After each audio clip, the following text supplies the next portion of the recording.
viewers, we're back in the greenhouse, obviously, she says, stating the obvious. This is just a pretty random thing I'm going to do because I saw it on a chap who lives not far from us. He's in Hampshire, and he's lots of you may probably know him. He's got a Carniverous plants, very well respected and well known in the industry, and won numerous gold medals for his Carniverous plants display. And he's Soper, I think, is his name. Saw him do this video. Thought, you know what? I'm going to do one because when he did the video, I then had bought some fresh sphagnum moss and did some, like he said. I've already got some sphagnum moss growing just on its own in a tray in the warm greenhouse, and he was making a perpetual sphagnum moss tray, and he was lining it with the what he calls his Con 1, which is his mixture for some of his carnivorous plants, and he was using this as a base to grow it on.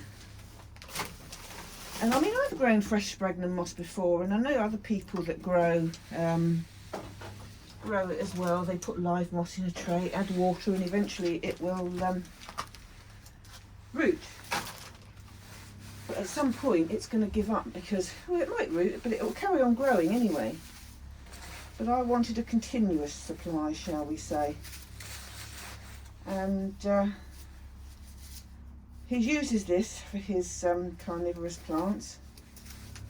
I needed some more of this compost for mine, because I've got some, and I bought a couple of new ones while I was there, because I wanted another pinguicula, and I wanted a couple more of the sundews or the drosera. I can't remember what they're called. Ones without the long tangly legs that just hang over everything. I was getting fed up with those. But all he did was put some rainwater in a tray, and he put, oh good, now I've got my glass on, I can't get this open. Yes, I can. He then tipped out a fair whack of this compost, like so. I mean, I might be preaching to the converted, the people that already do it. I don't know, but I know there are people out there that would find it useful. So I thought I would film what I was doing. I've got a tray next door in the cool greenhouse, this size. I planted up 2 weeks ago. Of course, then I used all of my compost that I had for my repotting of my carnivorous plants. So I was able to get some more of the sphagnum as well. And we're just patting it down, a bit more in there, because we want it as a permanent base. And then we want some more water too. That's where it gets messy, like mud packs. Let's put some of you back in there and then spread you out a bit more. Come on, soak it up. Soak it up, chaps. More water this end. I'll put a bit more sphagnum in the middle.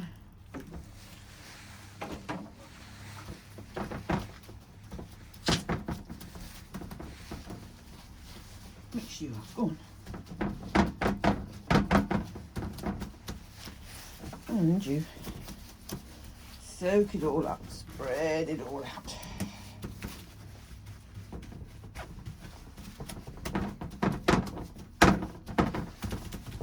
Right to the edge. Does mean you've got to make shelf space for it, and I obviously haven't got much shelf space, but I wouldn't have it on the top shelf anyway. I think I've got a small tray next door on the top shelf, which I'll go and grab in a minute and show you how that's doing. I've got one in the warm, a couple in the warm greenhouse. Actually, I lie. A couple in the warm greenhouse. And I did another one to go in the cool greenhouse. And this one is going to go in this intermediate greenhouse. And then basically, all he did, eating me out. We could put my moss. There's my moss.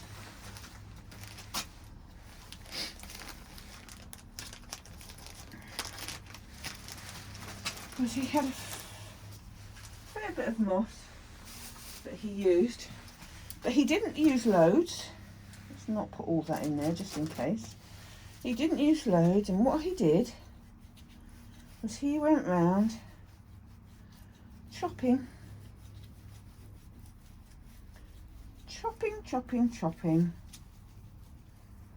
bits all over. Doesn't have to be loads. Take about 5 to 6 weeks. Sometimes it goes quicker. But all the time in the world when it comes to this winter. And what we won't be able to get hold of before long. Because I'm pretty sure the moss isn't coming into the country to our supplier. Another reason to grow this. Put way too much in there. Way too much. But it doesn't matter because you're not going to waste it. And to keep the other stuff moist that I want to use as I go along, I've literally just got it in a seed tray with no holes in the bottom.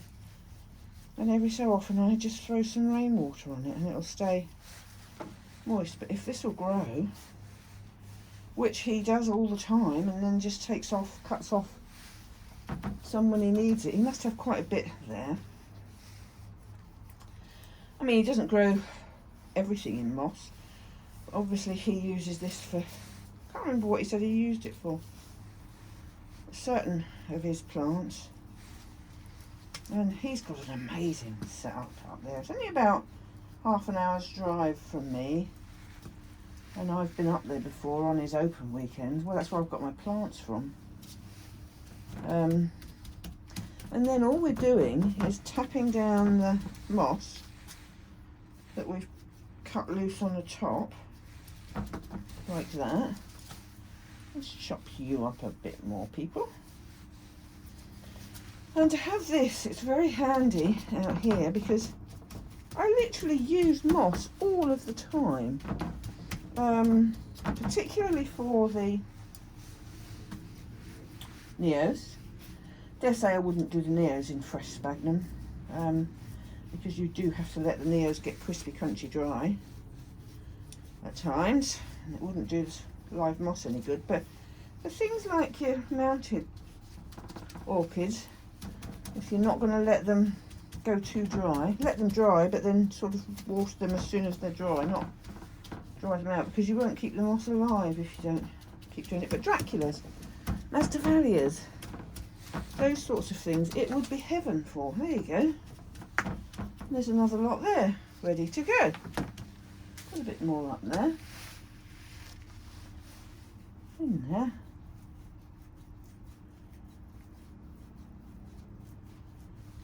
In there. Use all the area. Obviously you've got to keep an eye on the watering and put rainwater on it every so often, but that is literally all he did. And then he put it to store it. Now we've got a problem. On account of, I've got another tray of stuff in there currently. Let me move it.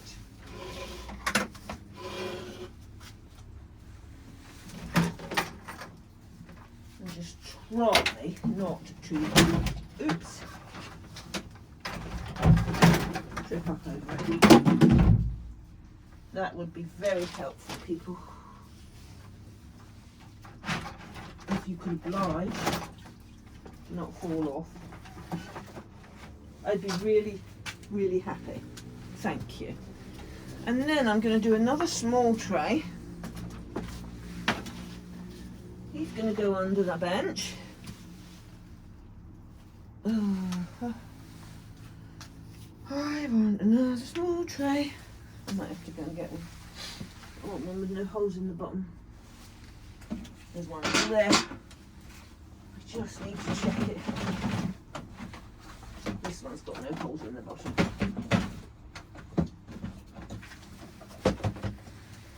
Just got some bits of dead moss in the bottom. That's what I want. And I'm going to do exactly the same with that one.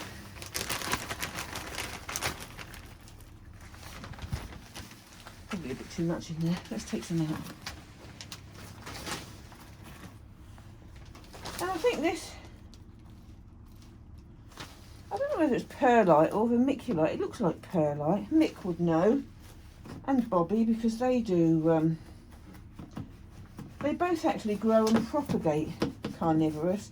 And I think Mick's got a greenhouse specifically just for carnivorous. Needless to say, what I didn't do to this one is put the water at the bottom. So it would just make a mud pie. Pretend we're 2 years old and in the garden. Not that you'd want to be in the garden today. It's not nice. It's quite cold in here as well. When I say cold, the floor's cold, concrete floor. I had to go and put my fur-lined garden shoes on instead of my plain ones because my feet were cold out here this morning. And I was coming out because you can see there, I've got all moss, more moss ready to do some more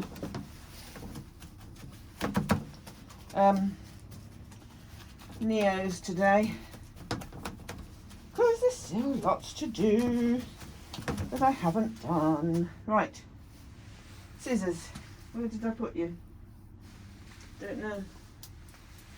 I always do this. I'm rubbish. Rubbish. Ah, there you are. Thank you. And then this other bit I pulled out. We'll cut that in here. And make sure we put some of the bottom stuff back as well. There's some nice stuff on here. Nice stuff.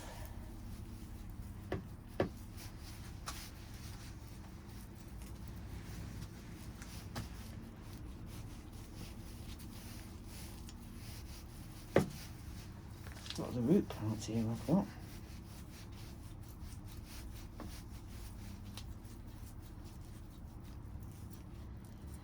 So we're doing exactly the same with him. I will be chuffed if all of these take because I use a fair amount of moss and it's not cheap.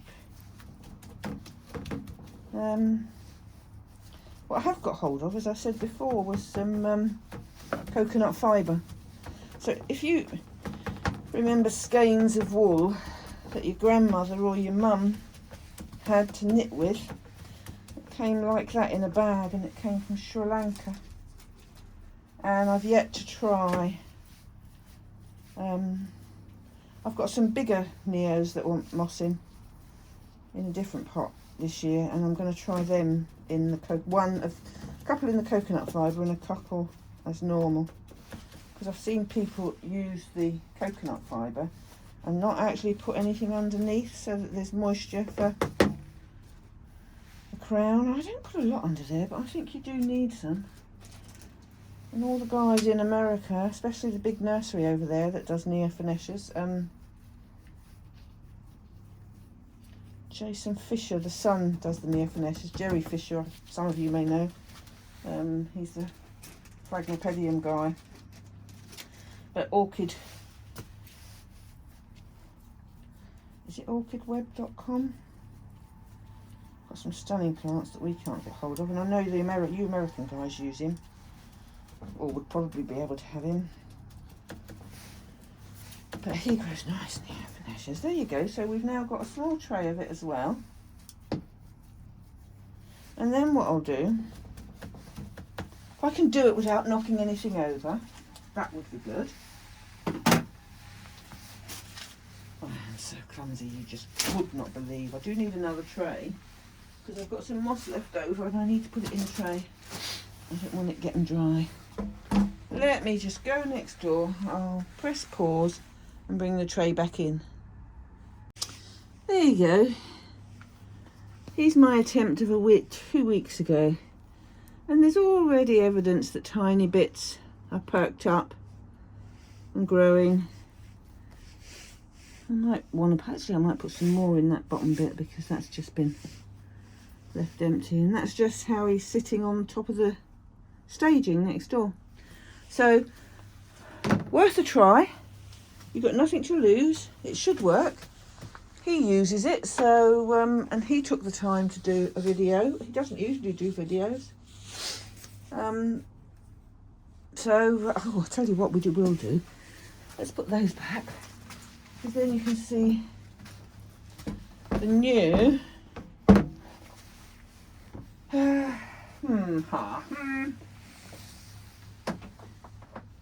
You go that way. You go that way. Stay like that until I come back. Where's the new plants? There they are. I don't want you to get wet either. And here we have our new Carniverous babies for this greenhouse. Or this end of this greenhouse, because I need more to spread it out.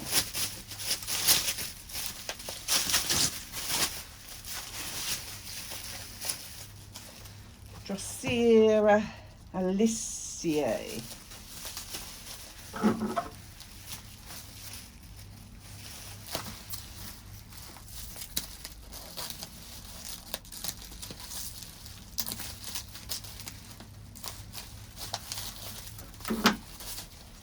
Oh my word, he's used cling film. Give me the label.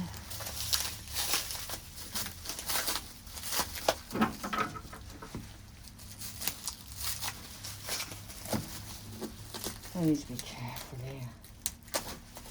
He's then put another pot on the top of it, upside down. There we are. There we are. Once we start it off, we're good.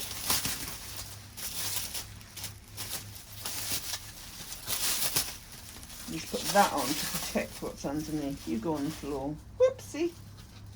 Oh my goodness, look at that.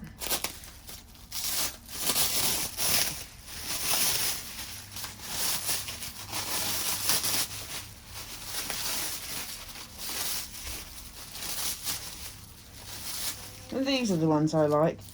The little clump forming ones. Because they spread out over the top. And they haven't got the tentacles like the other ones have. You get on the floor, you get on the floor. So he's for here. I need to make sure I've got an ice cream tub to stand them in. I think they're very pretty. This, I think, is the Pinguicula. No. Drosera spatulata. Right. Oh, this one's easier. This one's easier.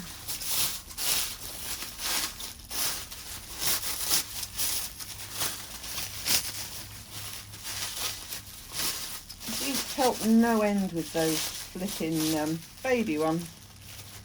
Tiny one. With the fungus gnats as well.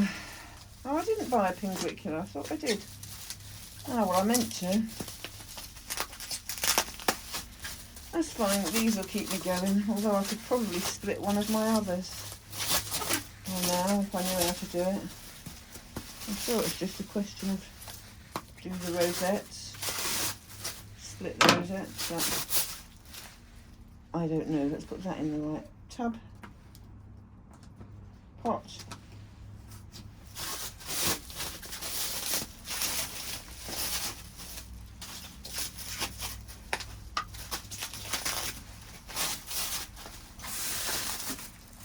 This is a messy job to wrap up and unwrap, isn't it?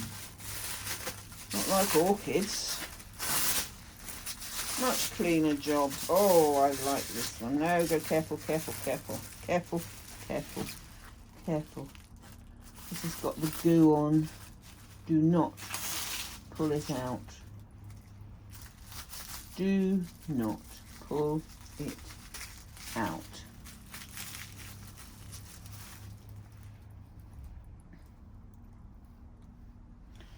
There we are. Now we need to get you to recover. So we've got 3 little pinguiculars, and Lynn's got dirty hands. Good job of keeping old tea towel out here, isn't it? To go with the moss too. Just a little something in case you wanted to try it. Worth doing. Now it's working. I've done some more. And all I've got to do is keep it happy over Christmas. Or all over winter. Not even going to think about Christmas.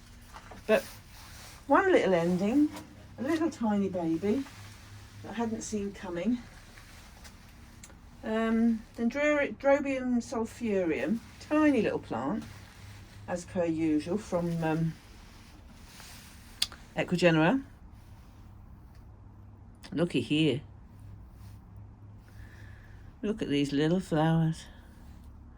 Aren't even fully open yet. Can you see? So gorgeous. Dinky little plant like that.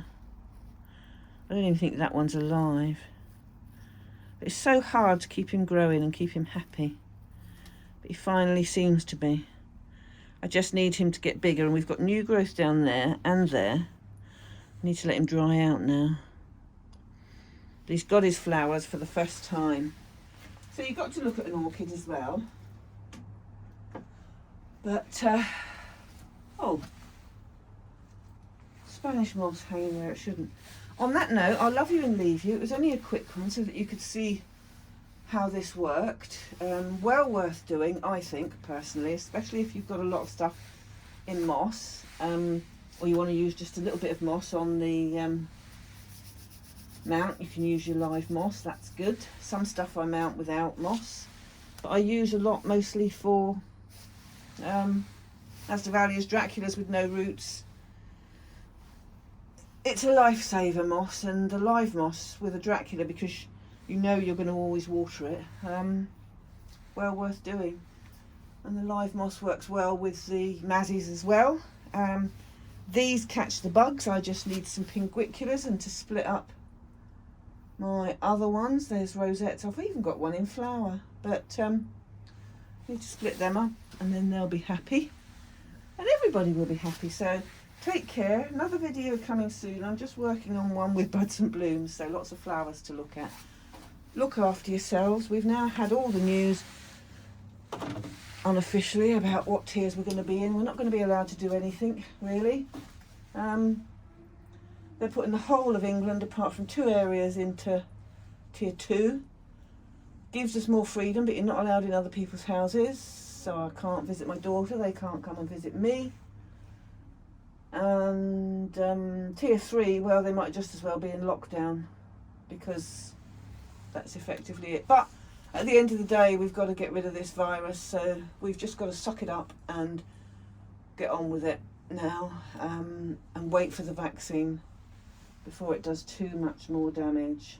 So plus side is I get to spend more time in my greenhouse and do the chores that I haven't done. So take care, look after yourselves. See you next time. Bye bye now.